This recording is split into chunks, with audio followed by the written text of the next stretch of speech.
that Burkina Faso had placed a ban on the export of tomatoes from that country. And you'd recall that Ghana depends heavily on tomatoes from Burkina Faso. So the government of Ghana, through the Ministry of Trade, Agribusiness and Industry, announced plans to engage authorities in Burkina Faso over the country's decision to suspend the export of fresh tomatoes, a move expected to impact tomato supply on the Ghanaian market. In a statement issued on Friday, the 20th of March, the Minister of Trade, Agribusiness and Industry said the engagement with their Burkinabe counterparts will seek to address concerns surrounding the ban and chart a mutual beneficial way forward for both countries. The government reiterated its commitment to working with stakeholders to boost local tomato production under the Feed Ghana and Feed the Industry programs aimed at increasing output to meet demand on the domestic market. The ministry also appealed to tomato traders to remain calm as discussions progress, expressing optimism that an amicable resolution will be reached to restore normal trade flows between the two countries. Meanwhile, Nana Ejenim Boateng, a leading member of the Tomato Transporters and Traders Association, has been explaining why there is preference for Burkina Faso grown tomatoes to that of Ghana.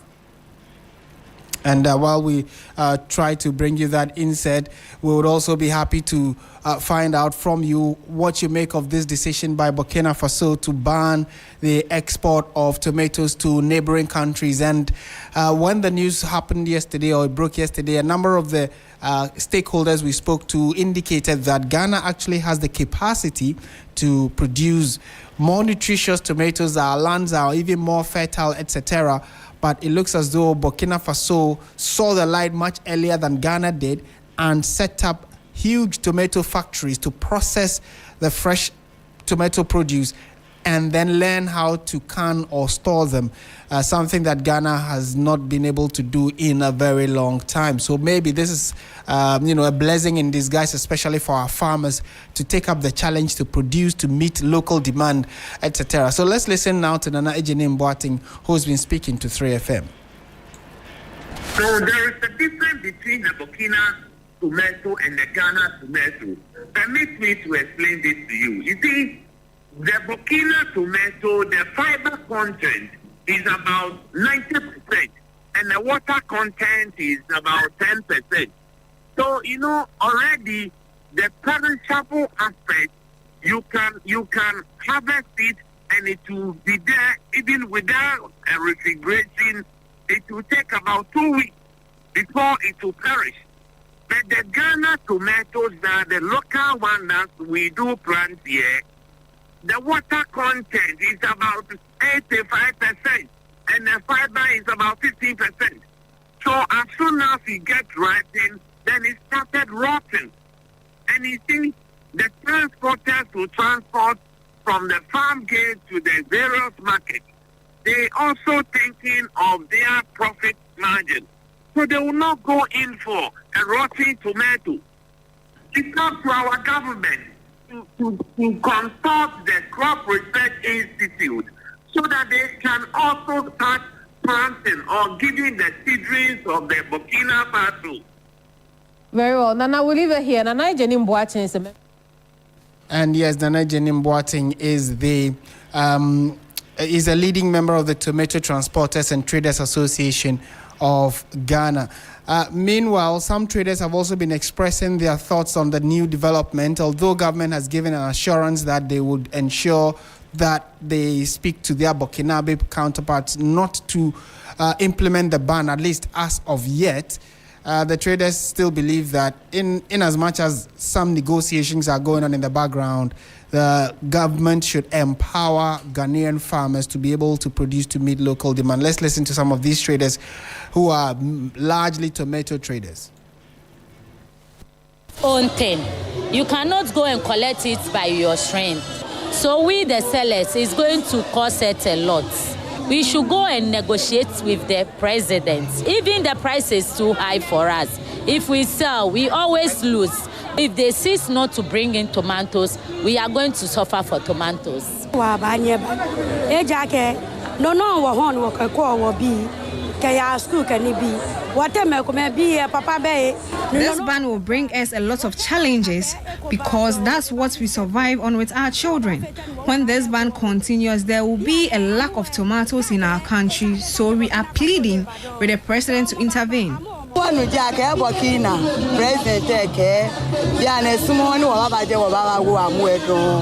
We heard that the president of Burkina Faso is placing a ban on exportation of tomatoes. To me, we should improve on ours, and also the government should invest in the farmers so that we can get the same quality as theirs. We have farmers in Ghana, so the government needs to invest more in the farmers so that it will enthuse them.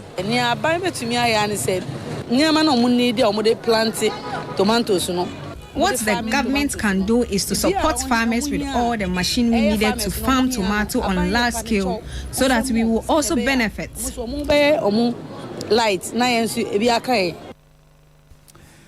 And so you heard some tomato traders expressing concern and also urging government to do more to support Ghanaian farmers. Let's go to the phone lines now and speak to Dr.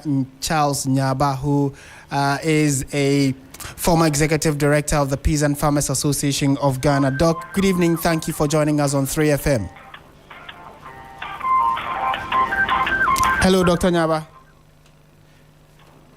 We do not seem to have Dr. Charles Nyaba on the line yet, but this is a concern to almost every individual. So far as you eat and you either use stew or soup and there's tomato in it, then you need to be concerned, because beyond what the traders are saying, you at home listening to us right now should also be concerned about the fact that your diet is likely to change, largely because tomato import from Burkina Faso is likely to cease. Government is giving an assurance that they are working in the background, having meetings with their Burkinabe counterparts to ensure that they are the decision to suspend the ban or ban the import of tomatoes from Burkina Faso is not implemented, at least as of now. So what timelines could Burkina Faso give us? Let's go to the phone lines and try. Dr. Charles Nyaba, good evening. Thank you for joining us on 3FM. Thank you. Yes, Doc, to start with, I'm sure that you followed the conversation about what Burkina Faso has said. Ghana has immediately responded to say that there is no need to panic, there should be calm, because government is trying to get Burkina Faso not to implement the ban. What are your immediate thoughts on this development? I think it's the biggest disappointment I have ever experienced in this government. And they are not feeling shy and ashamed of themselves to even say that they are going to negotiate with the Burkina government to open the borders to dump tomatoes on us. Martin, we always bring in tomatoes from Burkina between December to later part of April and first part of May.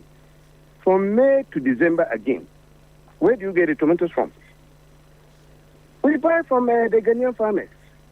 Those traders who are lamenting and saying that without opening the borders for them to go there, they can't feed their families. So from May to December, how did they feed their families? How did they carry on their businesses? Let me tell you, Ghana, Burkina traders came to learn how to grow tomatoes from Ghana. I am from Upper East. I grew up on tomato farms. And those days, they come to learn from us. We have the same climate. We have the same temperature. We have the same raining pattern.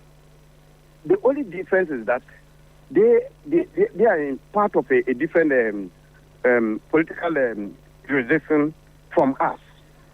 So if our tomato sector is near collapse due to lack of market, which is artificially created by the Burkinabes, and our women are going there, an opportunity has now come for us to develop the same sector, create jobs for our people, relieve our women from the risk of being attacked by terrorists, and we are going to negotiate. And don't we feel shy of ourselves? Then what is the essence of the feedback that we've been talking about?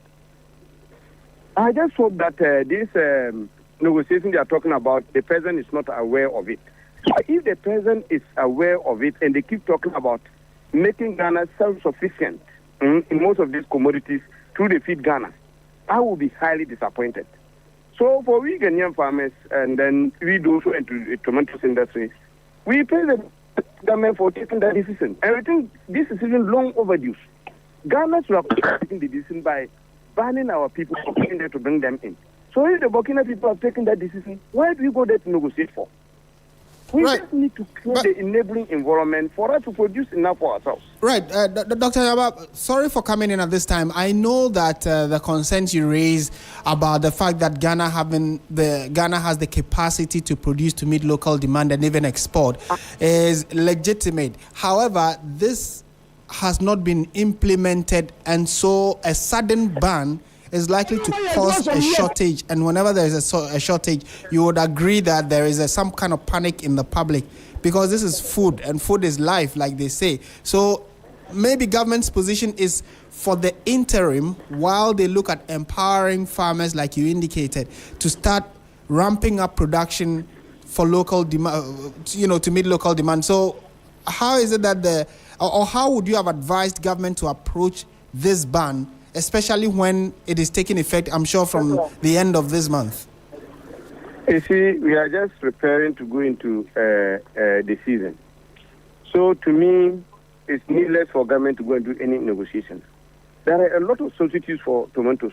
We have tomatoes in our shops and everywhere, from other places, not necessarily from Burkina.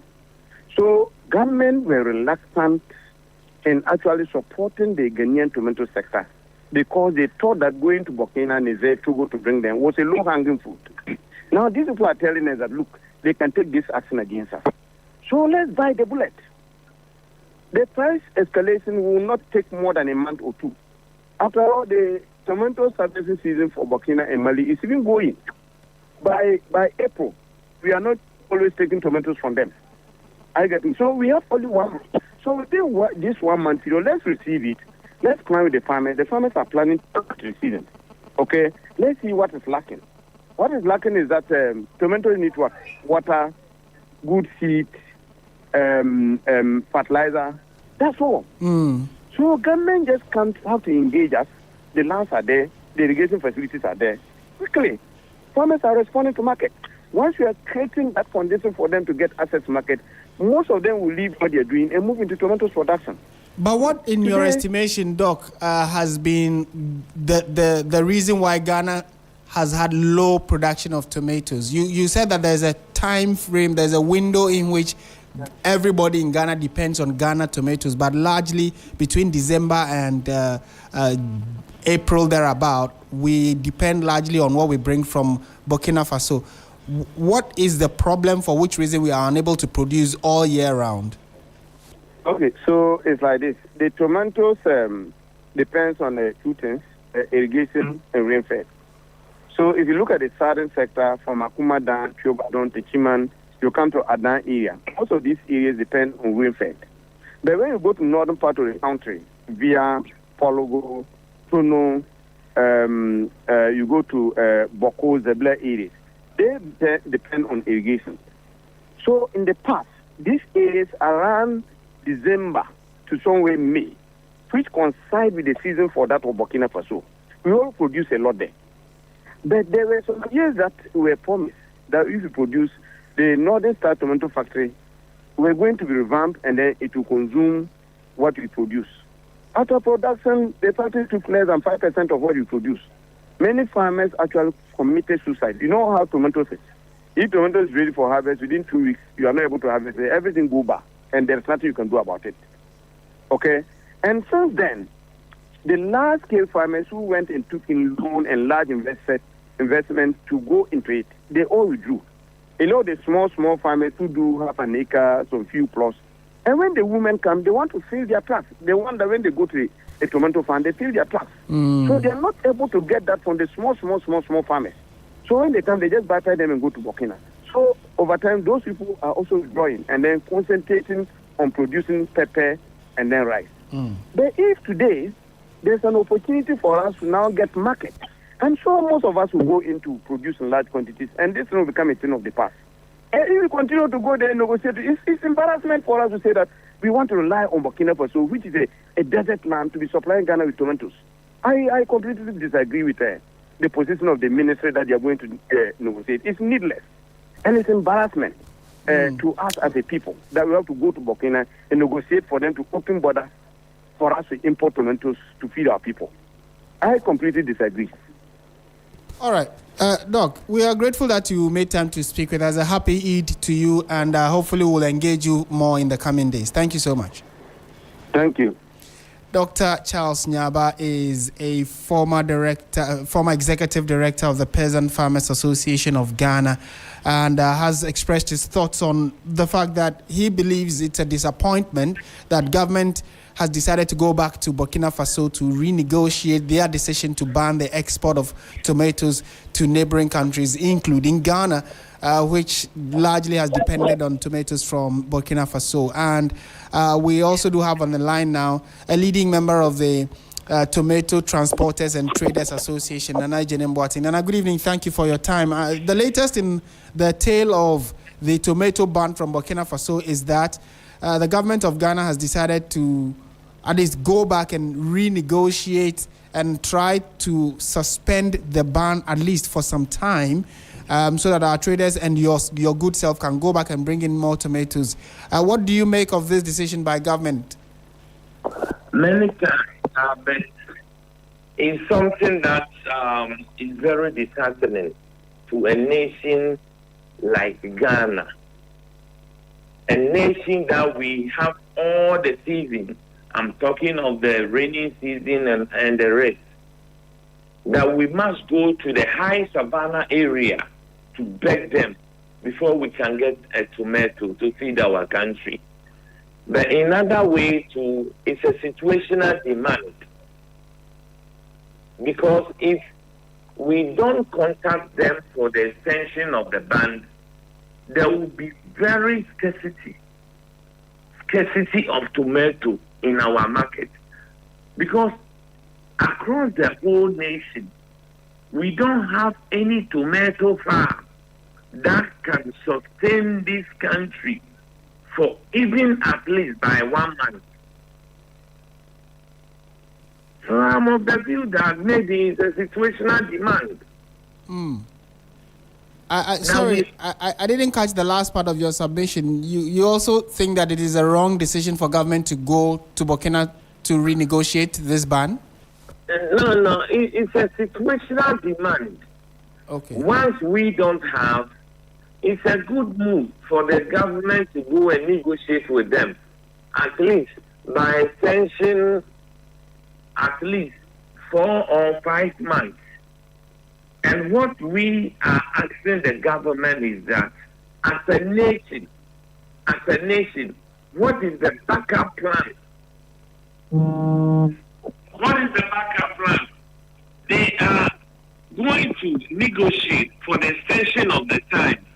And what are they doing? Should in case it happen again? This is a country where you have terrorists all over. Just imagine what happened to our brothers and sisters some weeks ago. So it's a wake-up call as a nation that it's a long time we depend on import. It's enough. It's about time we must also start exporting to make our city great and strong. In Burkina Faso, a high savanna land is able to construct dams to feed our country with their tomato.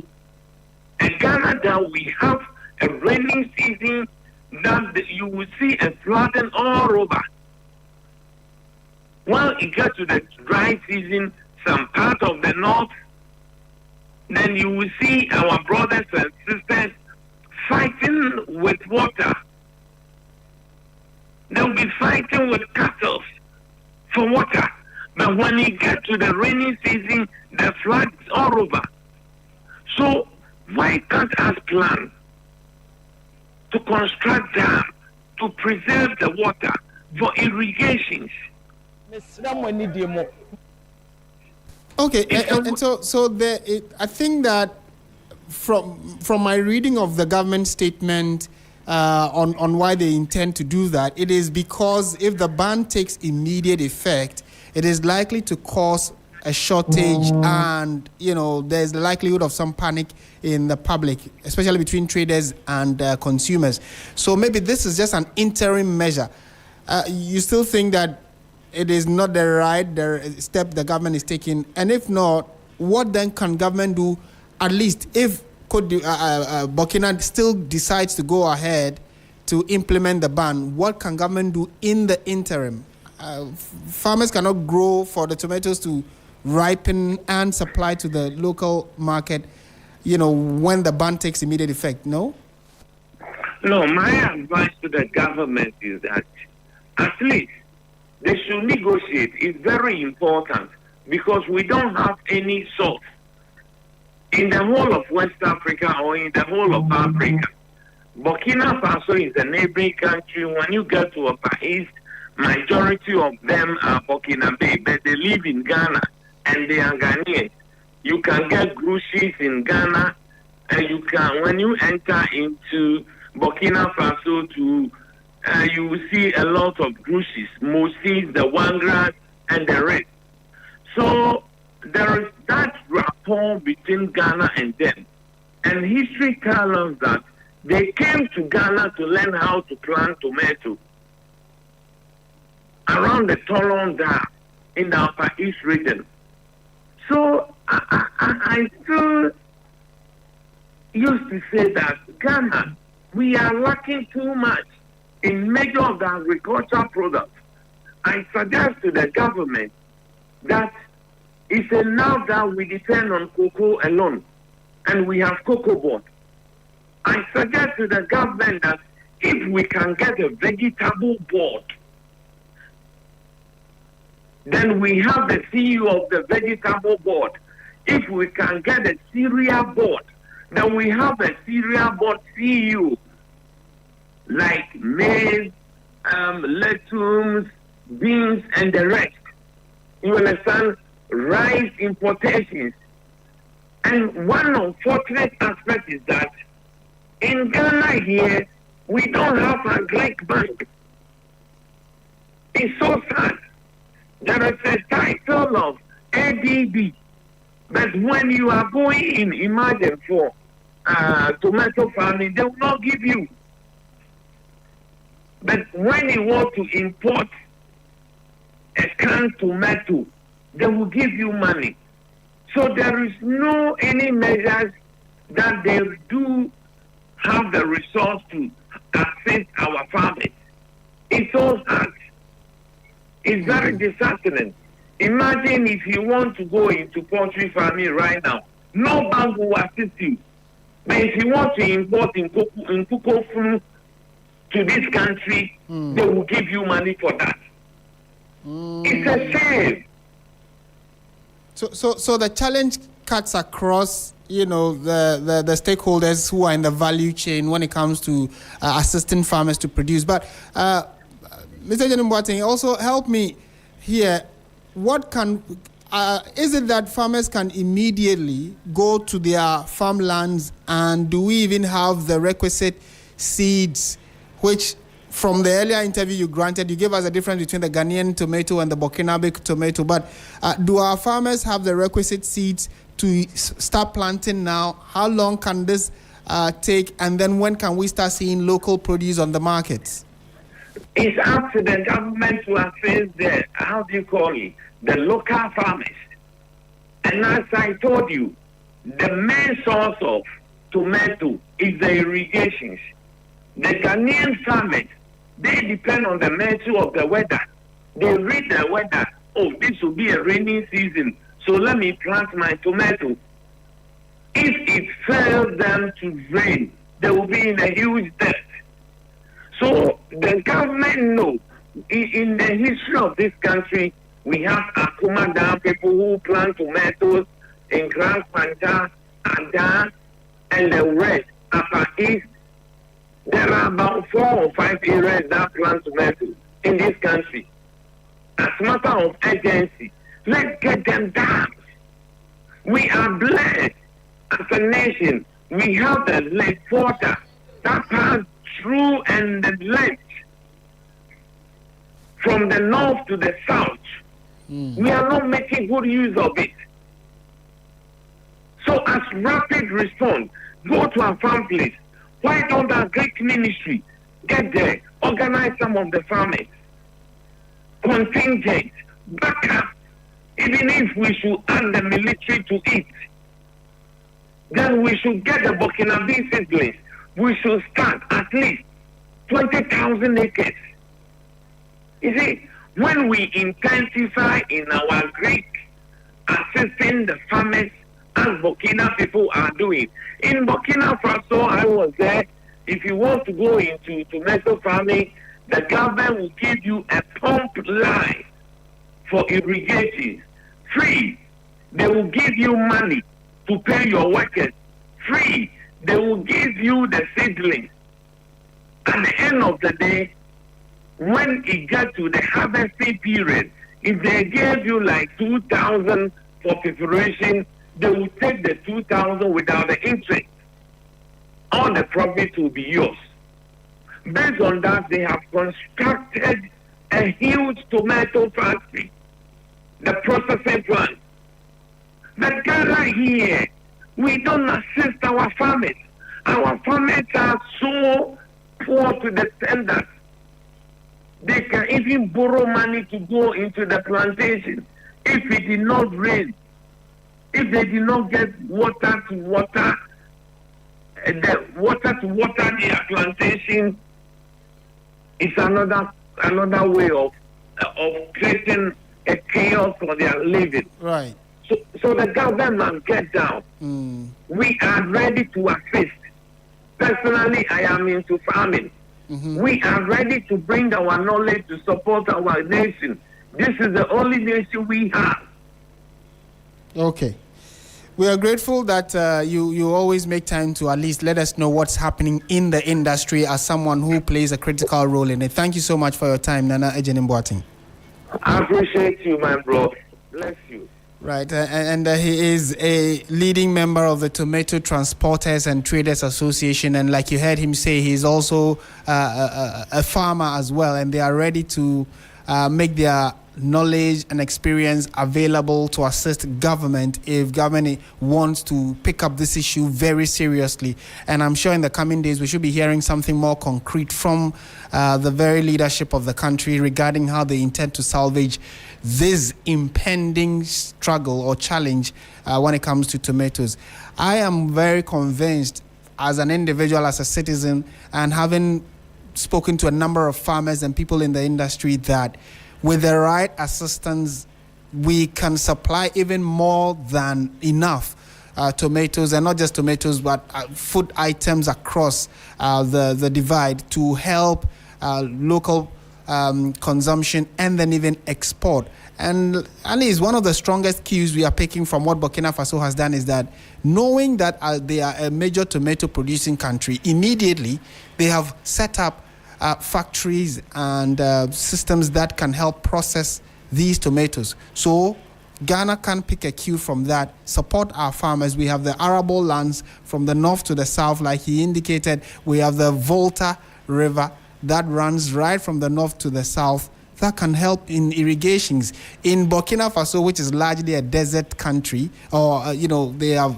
even a landlocked country, they have been able to build dams for a lot of their farmers, for which reason Ghana goes there to purchase. So if we have river bodies around us, unfortunately, some of them have been polluted, through galamsey activities, and we have clean water sources around, very fertile lands and hardworking farmers. We should be able to even outproduce Burkina Faso and push our produce beyond the shores of Ghana. Fingers crossed. It's an item that we here at 3FM and TV3 and Media General are going to be keeping very close tabs on and update you as and when new developments do come up. This is 3FM 92.7. You're listening to Hot Edition. It's the holiday edition, and we're happy that you're tuned into the station to hear what's happening in and across the country. So today is Eid, or today is when our Muslim brothers and sisters celebrate the end of Ramadan and the beginning of the new year. You know, they've ended the fast, and a lot of things are happening. Today, President John Dramani Mahama was with the Muslim community where he called on global leaders to end the escalating strikes and tensions in the Middle East. Speaking at the National Eid prayers to end the Ramadan fast, the president urged cessation of the war, citing its devastating global consequences. Meanwhile, the National Chief Imam says decisive action must be taken to end the growing trend of student indiscipline and drug abuse. Christian Yale is our reporter who followed the story for us and has come through with his report.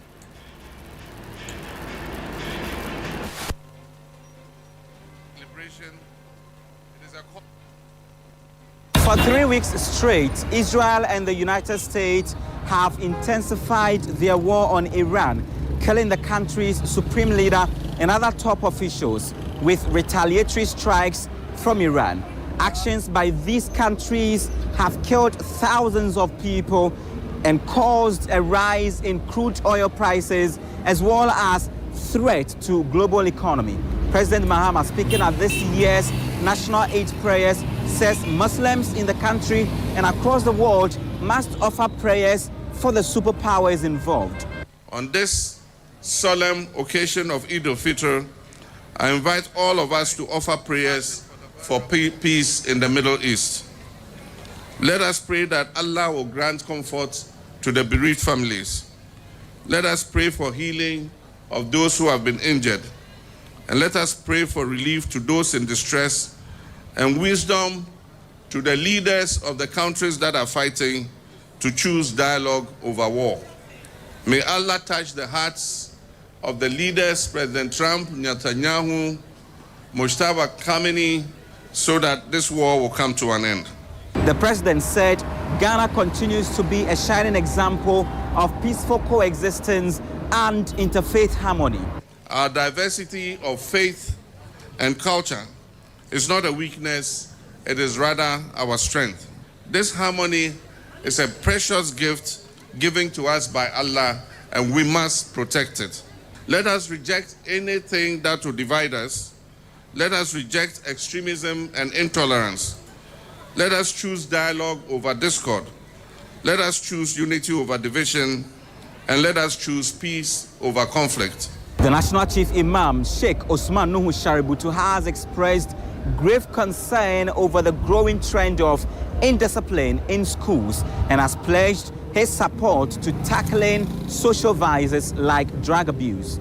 Today we see students who are able to beat up their own teachers, slap and attack them.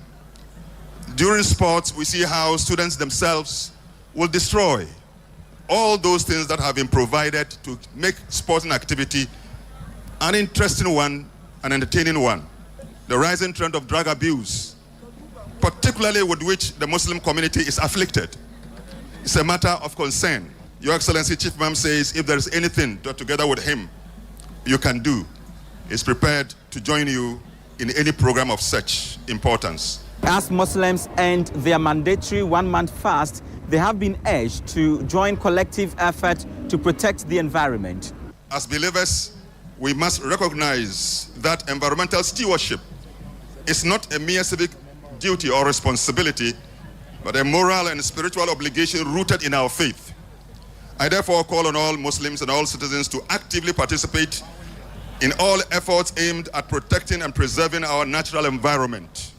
The extra holiday created for Eid has been commended by the National Chief Imam, who says it has helped to resolve earlier challenges with differences in when respective Muslims end their fast.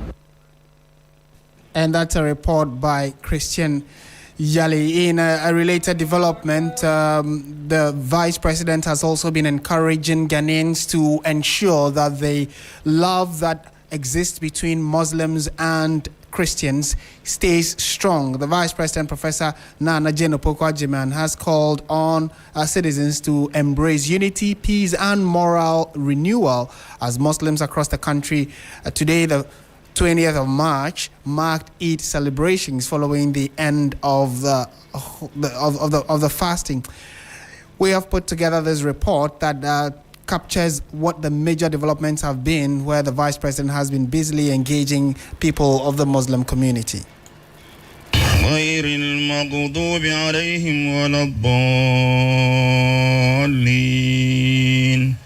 The Vice President, Professor Nana Jane Opoku Ajiman, noted that fasting, one of the core pillars of Islam, plays a vital role in shaping the lives of Muslims by promoting self-discipline, honesty and compassion. Ramadan is not only a period of abstaining from food and drink, but a sacred time for nurturing consciousness of Allah, strengthening self-discipline, and refining moral character. This is a spiritual journey that encourages us to abstain from dishonesty, injustice, social vices such as gossip. Touching on global concerns, she urged citizens to remain mindful of the challenges facing the world and to commit to praying for peace and fostering mutual understanding. Let us remember the urgent challenges facing our world. These issues call for a renewed global effort to pray for peace, stability, and prosperity. In times of both ease and hardship, it is mutual respect and understanding that will carry us forward. She further pointed to the coincidence of Ramadan with other significant observances this year as a reminder of shared values such as sacrifice, faith and peaceful coexistence, and called on Ghanaians to use the occasion to promote unity and peace.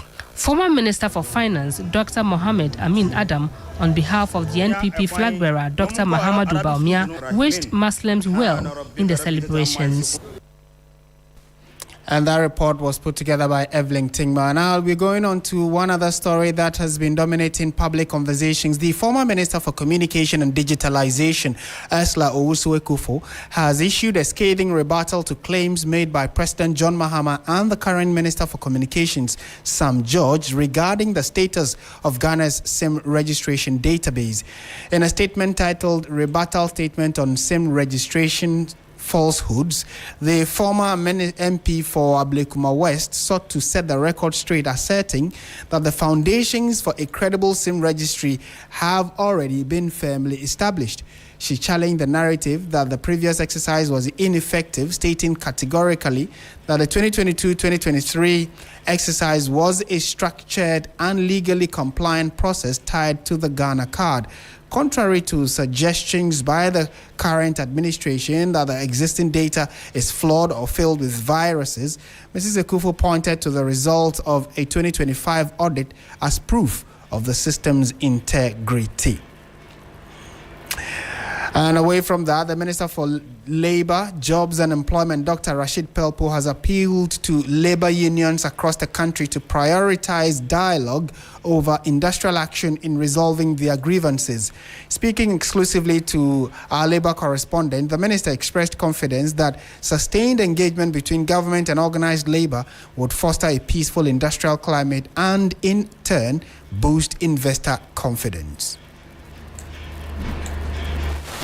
Just 3 months into 2026, many had hoped the year would be free from major labor unrest. However, that expectation has been upended. On 9th March 2026, the Civil and Local Government Staff Association, CLOCSAC Ghana, and the Local Government Workers Union embarked on a nationwide strike, disrupting government operations across the country. Several members of the public seeking essential services were left stranded as offices shut down. The unions are demanding an improved salary structure and better conditions of service.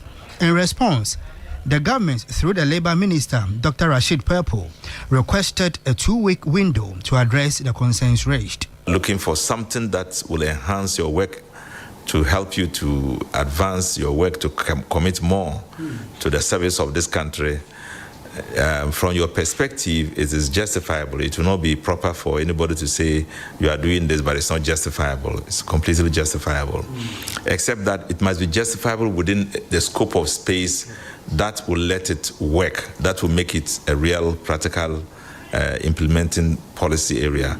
On Tuesday, March 17, Clocksa called off the strike, granting government some time to engage and work towards resolving the issues. The Minister for Labour, Jobs and Employment, Dr. Rashid Purple, visibly disturbed by the development, reiterated his call for calm and constructive engagement, urging all parties to embrace dialogue as the most effective tool for dispute resolution. Because if you directly work with government and you directly are concerned about the progress of government and you are the core workforce in government, you should stay whilst you resolve your issues. Meanwhile, the Executive Secretary of the Civil and Local Government Staff Association, Clocksa Ghana, Isaac Bampuado, has warned that the union may resume its strike if after the 2-week period government fails to meet their demands. Prior to the suspension of the strike, the National Labour Commission secured a court injunction compelling Clocksa members to return to work. However, the matter is still pending before the Commission, awaiting resolution by the commissioners, despite the suspension of strike by Clocksa. In more news this evening, pressure is mounting on the government to speed up the introduction of mandatory food labeling policy as cases of kidney diseases and other non-communicable diseases continue to rise. At a press briefing, Send Ghana and its partners said a clear front of pack warning labels would help people easily see how much salt, sugar and fat are in the foods they buy. They believe this will guide consumers to make healthier choices. And Professor Kingsley Preku of the Ghana Academy of Nutrition and Dietetics warned that the growing burden of these diseases is not only affecting health but also draining incomes and threatening livelihoods, especially for families and children.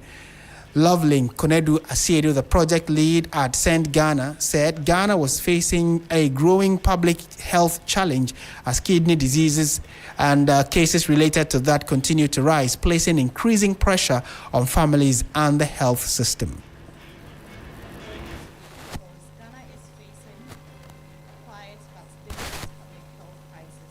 That is already touching millions of lives and draining households and national resources.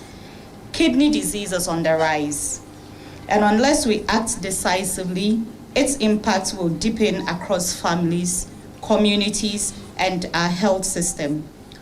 We, Send Ghana, the Ghana Academy of Nutrition and Dietetics, and the Vision for Accelerated Sustainable Development are here today to draw attention to a growing public health concern in Ghana and send an alarm.